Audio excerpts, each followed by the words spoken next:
اگه گذرت به داروخونه افتاد حتما با زیر 70,000 تومان این ویال خوراکی رو تهیه کن، چون قراره از هر چی مدل و بازیگره موهاتو پرپشت‌تر بکنه. این ویال خوراکی تمام عوامل ریزش مو که درونی هستش رو کاملا برطرف میکنه و یه رویش مجدد قابل توجهی برات ایجاد میکنه که حتی کاشت مو هم نمیتونه همچین نتیجه‌ای رو بگیره.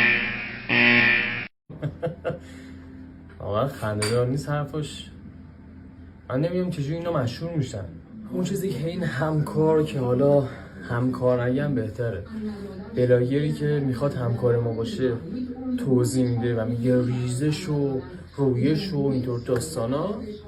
اگه خب انقدر یک ویال تاثیر داره، چون هم ویال نوروبیون، خیلی از افراد کچل نبودن، خیلی از افراد ریزش نداشتن.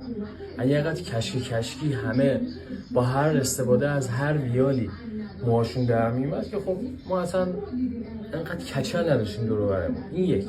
دو، نوروبیون خوبه، ماده خوبیه، ویتامین خوبیه، 3 تا ویتامین داره داخلش، 3 گروه از ویتامین به کمپلکس، ولی این جوری که ایشون تعریف میکنه نه. شما اولین کاری که باید بکنین اگه ریزش داری باید آزمایش بدی. باید ببینی آقا کمبود کلسیم داری، زینک داری، کمبود آهن داری، کمخونی داری، مشکل هورمونی، مشکل ژنتیکی یا هر دلیل دیگه‌ای که اصلا به نوروبیون هیچ ربطی نداره. یعنی شما نوروبیون هم استفاده کنی شاید بعد از یک ماه یک لاخ مو در بیاد. یعنی تاثیرش اینه، اونم 1 در 1 میلیونومه. 1 میلیونوم. بده بره.